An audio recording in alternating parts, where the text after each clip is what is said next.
Hey, welcome back everybody. So we're going to pick up where we left off, and I've made a few tweaks to the topology because it's going to be a bit more realistic. So what I've done is I've changed this cloud, or I should say I've added, there's two clouds now, right? One's internet, which we've always had. This used to be MPLS, but what we're going to do is we're going to actually introduce like a real MPLS kind of cloud, if you will. It's a very basic one, okay? Normal MPLS would be way more robust than this, a whole bunch more routers. But for all intents and purposes, we can demonstrate all the bells and whistles of MPLS and simulate kind of a real life service provider environment with our handoffs to our customers, okay? So I've incorporated 3 new routers, okay? Service provider R1, R2, and R3. R1 and R3 will essentially, at the end of the day, be provider edge routers because they sit at the edge of the service provider network and they're going to provide connectivity to customer or customers, okay? This is going to be a route reflector, as we call it. He's just a normal service provider router, but since he sits in between two IBGP peers, okay, Border Gateway Protocol, he's going to play the role of a route reflector, which means router 1 and router 3, or the 2 provider edges, are going to become route reflector clients, all right? I've assigned autonomous system number 7029. So bonus points to anybody who can put in the comments who the actual service provider is in the real world that owns that autonomous system number. So let's have some fun with it. If you know how to find that information, or if you know the answer, put it in the comments and you'll get bonus points. Until this channel is built up, I can't offer much more. Anyway, so this will be BGP 7029. We're going to run Open Shortest Path First, or OSPF, as our underlay routing protocol. So that's actually what we're going to do in this video. We're going to configure OSPF between all 3 of these routers, and we're going to stage the MPLS config as well. It doesn't take much to actually turn on MPLS. Most of the magic's going to be done with BGP to exchange all the customer routes. So we'll do OSPF and MPLS in this video. I'm pretending that I've changed our sites. They're now Cisco, okay, so we're having a little fun. We've got 2 Cisco facilities that we're going to essentially deliver this new MPLS connectivity to, and we're pretending that those 2 sites are participating in autonomous system number 65,000, okay? They're really the only changes that I've kind of brought to the table. We're just, again, we're building on the concepts and we're building on this topology as we go. We're trying to make it more realistic, more lifelike, and just applying some of the basic concepts as we go. So by no means are any of these configurations in their entirety like you would see them in a real production world.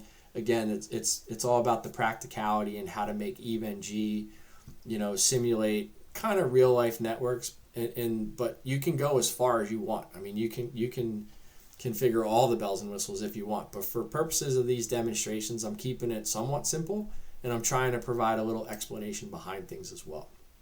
So let's go ahead and jump in. So I've just recently fired up these routers. You can see that they're all defaulted. They have no configuration on them. So let's go ahead and change that.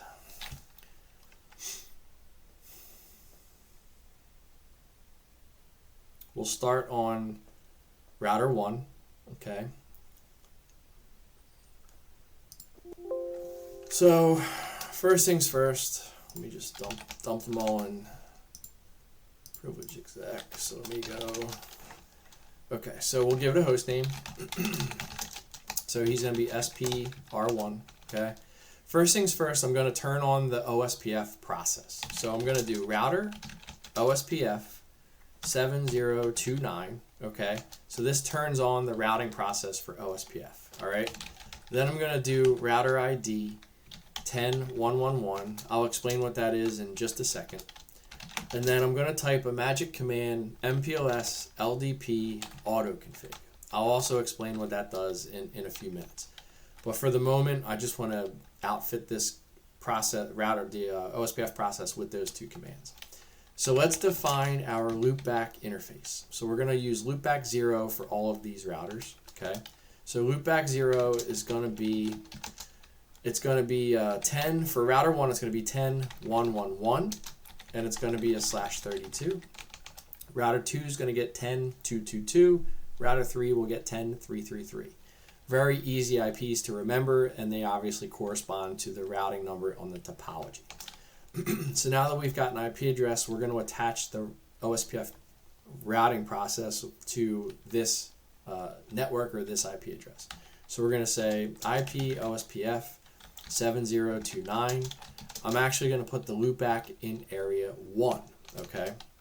So as you learn OSPF, you will quickly realize or understand that it's built upon areas, and you'll understand that area 0 is the backbone area. So you might be asking yourself, why did you just put it in area 1? That's only going to be for the loopbacks, okay? So let's go into interface E01. That's the interface facing router 2. Let's give him an IP address, and hopefully you'll pick up on this theme as well. So I always go between the lowest number router between the two routers, I pick the lowest number, which is 1, and that's going to be 10.1. The second router, which is the 2, is going to be in the next octet, and then we're configuring this IP address on router 1, so he's going to get the 1. So when I look at this IP address, they always start with 10, but this is between router 1, between router 1 and 2, and this means it's router 1's address. So it's very easy to remember. And if you use a /24 mask, you should never really break the subnet. It'll always just kind of work. So it's just a quick, easy, efficient way to put IPs without thinking. And when you see them in the table later, they're easily identifiable. Okay. So it's got an IP address. We're going to say IP OSPF 7029. He's going to go in area 0. So basically, the interfaces that connect the routers are going to be area 0, and all the loopbacks that are hanging off the routers are going to be area 1, okay? And you'll see when I do the routing table at the end of this video, you'll see why I'm kind of doing that. It's not a necessity. It doesn't have to be that way. Everything can be area 0. I just want to make a key distinguishment when we're finished this config. So let's no shut him, okay? And then that should be good for router 1 for the moment. So let's hop over to router 2. And I'll pick up the pace a little bit as we go because it's going to be a bit repetitive. So we're going to give him his name. We're going to turn on the router OSPF process. So he gets router ID 10.2.2.2, which is going to be that loopback MPLS LDP auto config. Interface loopback 0, IP address 10.2.2.2/32. And then he gets the routing process for area 1, okay? Then we're going to attach 0.1 and 0.2, the two interfaces facing router 1 and router 3, okay? So we'll start with E01. We will give him IP address. Feel free to pause the video and quiz yourself what I'm going to type, right? So they always start with 10, and I'm going between routers 1 and 2, so I'm going to do 1.2, and then I'm on router 2, so I'm going to select or input 2. So 10.1.2.2/24. We'll do IP OSPF 7029 area 0 in this case, and we'll no shut him. What we should see is a console message that says that we've established a peering with or an adjacency with the router next door. So we see that message, OSPF adjacency change for process 7029. We've now got a neighbor with the IP address or ID of 10.1.1.1. Okay, so we know that's router 1. Excuse me. We know that peering was formed out of our E01 interface. It went from loading to full, and it has finished, and we should see a nice fancy peering. Before we do any verification, let's just configure E02 really quickly. So E02, we're going to give it IP address 10 between routers 2 and 3, so 10.2.3, and we're on router 2, so it gets .2, okay? IP OSPF 7029 area 0, and we'll no shut him. Okay, we shouldn't see any action coming off him because we obviously didn't configure router 3 yet. All right, so we'll save him, and then we'll do 3, and then we'll do some verification commands to kind of show you guys what we got going on. SPR3 router OSPF 7029, router ID is 10333, MPLS LDP autoconfig. Okay, and then interface loopback 0, IP address, you guessed it, 10333.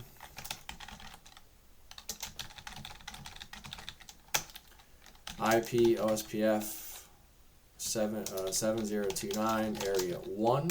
All right, and then we're going to go into E01, and we're going to do IP address 1023, and we're on 3, so he gets 3. Okay, IP OSPF 7029 area 0. We'll no shut him, and we should see the adjacencies come up. And what we should see, I didn't talk about the LDP neighbor. That's where I'm going to explain what that MPLS LDP autoconfig command has done. So I'll try to bring this full circle on what we just did. So let's wait for LDP. Hopefully we'll get him as well. Otherwise we did something wrong. So we got a adjacency, OSPF adjacency for router 2 out 01. So that's awesome, right? So if we show IP OSPF neighbor, okay, what we should see is the verification here, okay? So we see the router ID of the neighbor, which is obviously router 2 based on our convention, right? We can see that the state is in full, it's a designated router. We can see this is the address, and we can see the interface that it's out of. So that's good.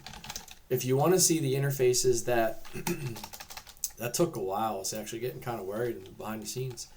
If you want to see the interfaces that OSPF is participating in, you would do show IP OSPF interface brief, okay? And if we were to run this command on all the routers, just to have some fun, we can see that router 1 has the 2 interfaces, 1 physical, 1 loopback. Router 2 has the 2 physical and the 1 loopback. And router 3 has the 1 physical and the 1 loopback, okay? We see that all the loopbacks should be area 1, which appears that they are, right? All the physical interfaces should be area 0, and they'll tell you what state designated router, backup designated router, so on and so forth. So things are looking good, okay? Now, what is LDP? So LDP is label distribution protocol, okay? So label distribution protocol is what we're going to rely on to exchange labels for our MPLS. So multi-packet label switching, okay? So that's what MPLS is. It's built around the nature of labels. It's quick, easy, it makes sense. It's a way to exchange information based on labels as opposed to routes. I'm not going to get into it, but MPLS is a pretty cool technology. What makes it very powerful is the BGP or multi-protocol BGP that we're going to configure on top of it. So that's how we're going to get our customer routes from end to end and be able to do it so that it doesn't interfere with other customers. We're going to do that through virtual routing and forwarding, or VRFs. So there's a ton of acronyms that start to come out when you start to play around with some of these technologies. But I think they're really cool, and I think it's a good demonstration. It's a very simple one to get the point across and make this a bit more realistic. So anyway, back to it. If we go to router 3 and we check the routing table, what we've got going on is we've got our connected routes, which are obvious, right? The loopback and the physical between routers 2 and 3. So we know that just by looking at the subnet, right? Or the IP address. So we know that these are all related to the subnet between routers 2 and 3. We see that we've got an O route, which is a regular plain Jane OSPF route, okay? That route is between router 1 and 2. So if you recall, that was area 0 between 1 and 2. That's this route here, okay? Area 0 is what's making it just a normal OSPF route. If we look at these ones, if the routes that say IA, if we look in the key, it says IA stands for OSPF inter-area, okay? So if you recall, on router 1, okay, so it's super simple to see this and know that it's coming from router 1, that's an inter-area route because we put the loopback in area 1, okay? Same thing, same story here. Router 2, which is the 222, loopback got area 1, so he now reflects as an inter-area route. If we change those loopbacks to area 0, they would just be plain OSPF routes. But since we put them in area 1, they're now IA. Has no bearing on connectivity. There's reasons to use multiple areas. I'm not going to get into any of it. I just wanted to kind of demonstrate the difference in the routing table or the routes inside the table. So let's try some connectivity. Actually, let's do this really quick. Let's do show MPLS LDP neighbor. Okay, I want to just check it on all the routers. So we've got one LDP neighbor for router 1, which makes sense. That's router 2. Router 2 has 2 peers, which makes sense. That's routers 1 and 3. And router 3 has 1, which is router 2. So that looks good. So going back to that routing table, what I'd like to just show, and then we'll quit this video, is if we throw a ping from router 3 over to router 1's loopback address, which is the furthest we can ping at the moment. So we're going to ping 10.1.1.1, but we're going to source it from our own loopback 0 address, which is 10.3.3.3. So it's the furthest kind of ping connectivity test we can do in this particular environment. But what we want to see is success, which we do. So this means that OSPF has provided us full reachability between these 3 routers' loopback interfaces, which is going to be important when we layer on border gateway protocol in the next video. So you'll see that all the references that we're going to be making in BGP are all going to be referencing loopbacks. So we got to make sure that we have full connectivity here. So I think we're in a good spot.